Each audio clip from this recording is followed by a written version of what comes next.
Kwa majina naitwa Dr. Carlos Christian, ni daktari wa binadamu lakini pia ni mtumishi wa Mungu katika Kristo Yesu. Basi bila kupoteza muda, siku ya leo tutaendelea na kipindi chetu kinachohusiana na maombi. Na kwenye kipindi kilichopita tulizungumzia kuhusu maombi, maana ya maombi ni nini, lakini pia tulizungumza faida za maombi, tukazungumza aina za maombi, tukaelezea pia sifa za maombi ni zipi na mengine mengi. Na pale kwenye sifa za maombi ndipo tulipomalizia kwamba ni sifa zipi zinazofanya maombi yakawa ni maombi ambayo ni ya thamani mbele za Mungu, ambayo yatajibiwa kwa haraka, ambayo yanastahili kama jinsi ambavyo Mungu anataka tuombe. Na tulizungumzia sifa kadha wa kadha za maombi kwenye kipindi kilichopita. Kwa hiyo si mpenzi mtazamaji ambaye unafuatilia vipindi hivi, peruse kwenye kipindi kilichopita na utaona hiyo topic. Basi leo tutaendelea na maombi, zile sifa za maombi bora. Leo tutaendelea na ile topic yetu ya sifa za maombi bora. Mimi kama mtoto wa Mungu, kama tulivyozungumza awali, maombi ni mtaji wa Mkristo yeyote yule. Wewe unapokuwa ni Mkristo, unapokuwa ni mtoto wa Mungu ambaye umeokoka na muamini Yesu kama Bwana na Mwokozi wa maisha yako, maombi ni mtaji mkubwa sana ambao unahitaji kuwa nao. Na tutaendelea basi na sifa za maombi yaliyo bora. Leo tutaendelea na sifa mojawapo ya maombi yanatakiwa yaambatane,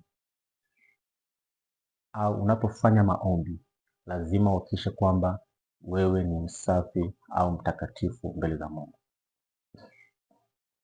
Hakikisha kwamba unapofanya maombi wewe ni mtoto wa Kristo, mtoto wa Mungu ambaye siku zote unaishi katika toba, siku zote unajilinda na kujiepusha na dhambi. Kwa nini? Dhambi ni kizuizi kikuu ambacho kinamzuia mtu asiweze kujibiwa maombi yake. Tukienda kwenye kile kitabu cha Isaya sura ile ya 59 mstari wa 1 na wa 2, neno la Mungu nasema kwamba dhambi inatutenga na uso wa Mungu na maovu yanatufarakanisha na Mungu. Dhambi inatutenga na uso wa Mungu na maovu yanatufarakanisha na Mungu. Anasema hapa kwamba sikio lake sio zito hata asiweze kusikia. Yaani Mungu wetu sikio lake sio zito hata asiweze kusikia, wala mkono wake haujapunguka hata usiweze kuokoa. Lakini dhambi na maovu yametutenga na uso wa Mungu, yametufarakanisha na Mungu. Kwa hiyo tunaona namna ambavyo dhambi ni kizuizi kikuu ambacho kinamfanya mtu asiweze kujibiwa maombi. Kwa hiyo ili maombi yawe ya thamani mbele za Mungu, imenipasa mimi na wewe katika maisha tunayoishi, yawe ni maisha ya toba, yawe ni maisha ya kujitahidi kuishi utakatifu, kwa sababu ndivyo Mungu alivyotuagiza. Anasema kwenye neno lake kwamba yeye ni Mungu anayependezwa na watakatifu walioko duniani.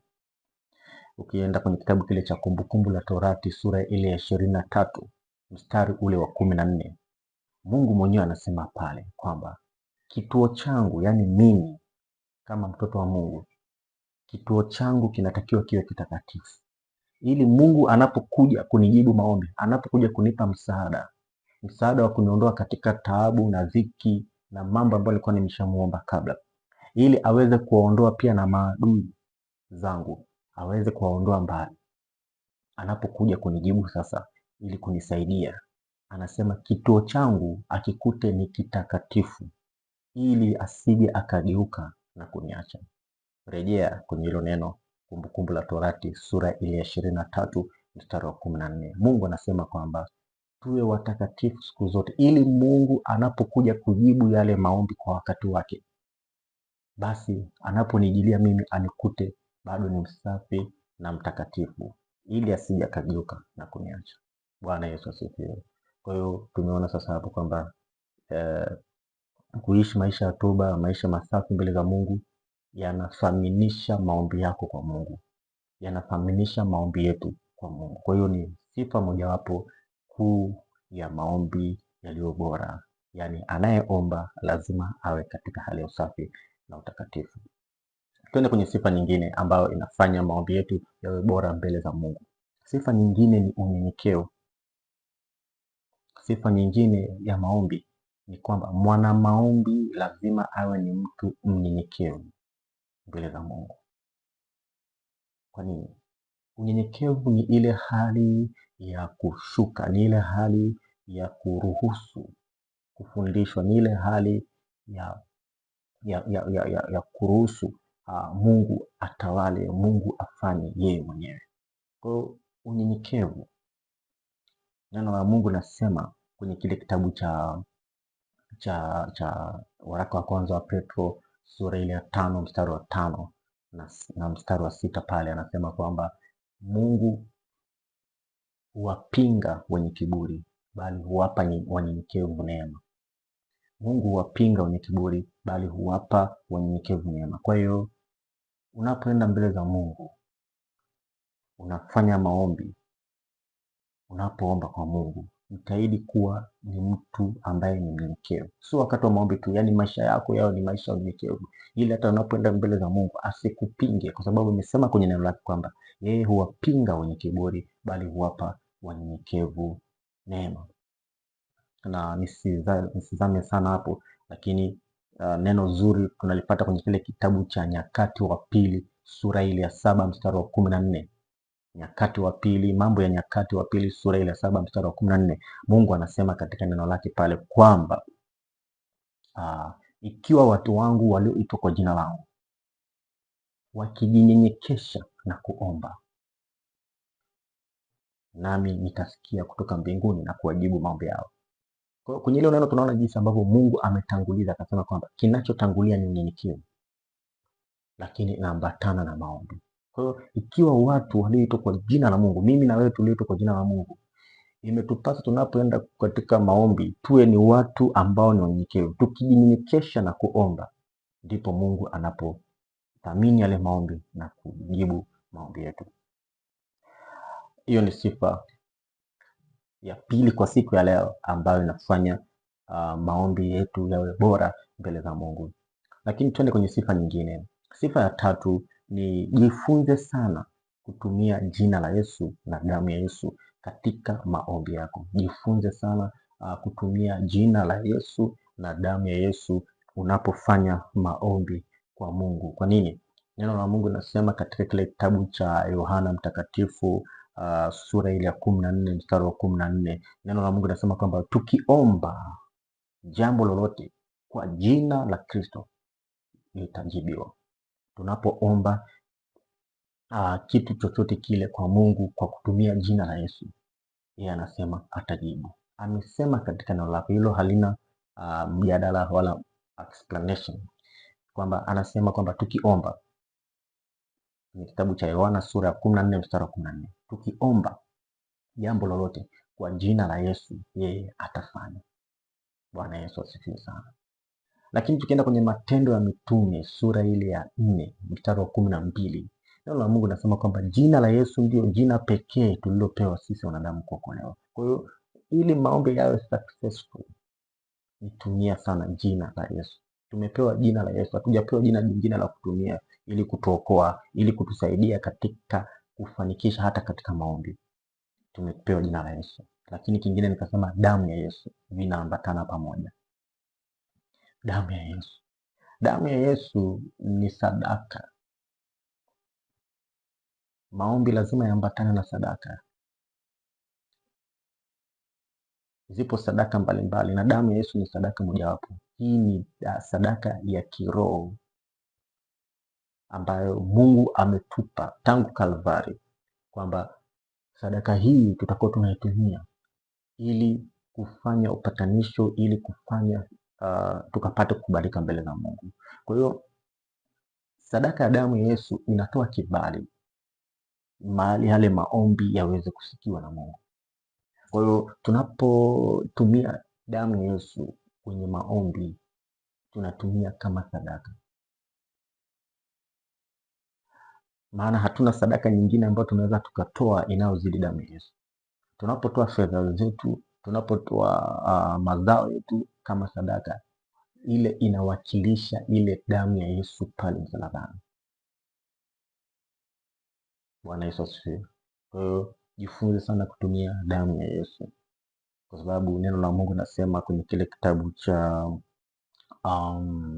Waebrania sura ya 12 mstari wa 24 kwamba damu ya Yesu Kristo inanena mema kuliko ile damu ya Abeli, imeshinda damu zote.